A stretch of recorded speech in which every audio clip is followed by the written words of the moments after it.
Hello, this is Catherine Dubberly, the Answer Lady. I'm a big fan of Kiss Looms. I greatly enjoy mine, and I am cooperating with Kelly at Kiss Looms to make you a playlist of all the basic techniques that you might ever want to know on all of the looms. So welcome and enjoy. You are looking at the swatch that I just made in front of your eyes on the several videos that introduced you to this 40 peg regular gauge loom. Down here we have the double E-wrap cast on. That's what it looks like once it's off.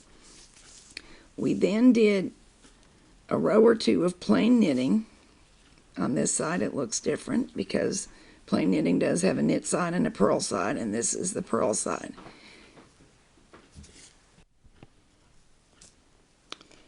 The next few rows are knit one, purl one, knit one, purl one, knit one, purl one.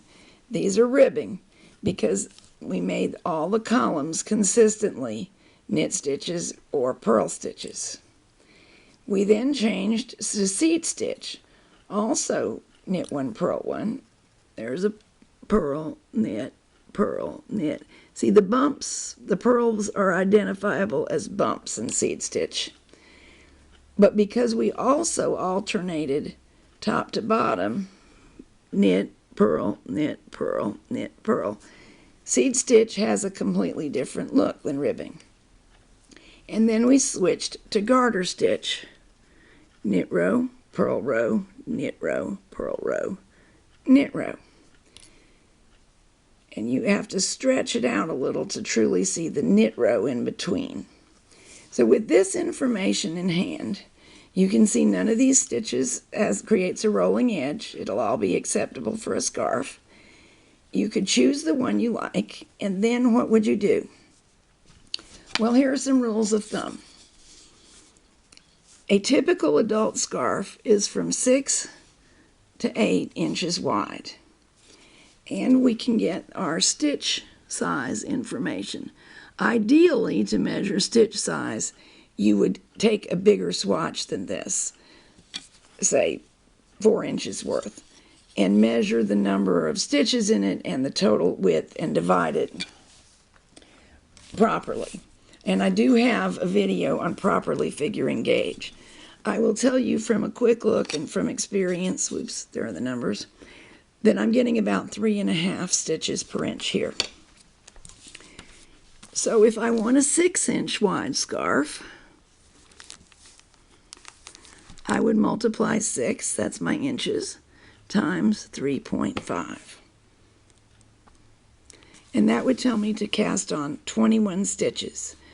I know from experience that the edge stitches do not tend to take up their full share of width. So I would tend to go 1 to 3 stitches wider to get a true 6-inch scarf. And what I do exactly is going to depend on the stitch I choose. Some stitches require a repeat of a certain number.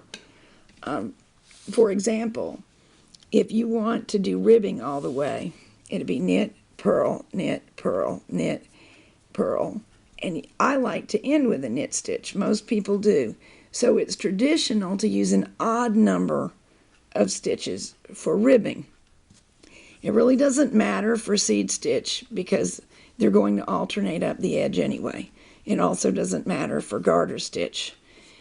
So we would use somewhere from 21 to 23 stitches.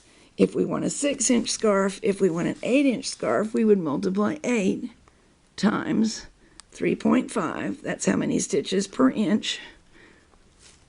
And I'd come up with 28. So I would very likely go 29 or 30 because of what I said about edge stitches being a little skinny. Now, length of scarf. Let's just pretend this is a person. Let's make a pretend scarf. Around the neck and down. So you need to allow the circumference of the neck, which on adult women is 13 inches and up. On adult men, it's usually 15 inches and up. And the and up can be quite a lot. So you add the circumference of the neck to how big the knot might be, and it can take up quite a bit if you truly knot it to the length of tails you want. That's to get the perfect length. However, there are some rules of thumb, and it goes with fashion. A few years ago, the typical scarf length was 48 inches. And if you are getting 5 rows per inch, which is fairly typical on this loom, so I'm just going to presume we are, 5 times 48 inches, you would knit 240 rows. Of course, you don't actually have to do any math unless you're planning a pattern, because your knitting will come out the bottom and you can just lay the ruler on it and measure it. In recent years, scarves first went to 60 inches long as a standard thing. So 60 times, if you're getting 5 stitches per inch, would have said 300 rows. And then they went really crazy, 72 inches and longer. 72 inches times 5 rows per inch, 360 rows. Recently, the rule of thumb has been the height of the wearer. So I'm 5 feet 4 inches, at least on my good days. That's 64 inches times 5, that's our rows per inch, and that would equal 320. But what if I was getting 6 rows per inch, because my stitches are a little tighter than typical? Look what a difference it makes. Remember, we're getting 320 rows to get a scarf my height at 5 rows per inch, but at 6 rows per inch for 64 inches, 384. So that explains why, if you follow a pattern, but your stitches aren't identical in size or your yarn gets a different gauge, why you can find your length so surprising at times. However, there really isn't a problem for scarf length because we've got rulers. So 6 to 8 inches wide, roughly the height of the wearer, is a present-day fashion rule. But if you want to do something special with it, 3 times around the neck and then once over the head, you're going to need to figure the length of 3 times around the neck, once over the head, plus tails. Have fun.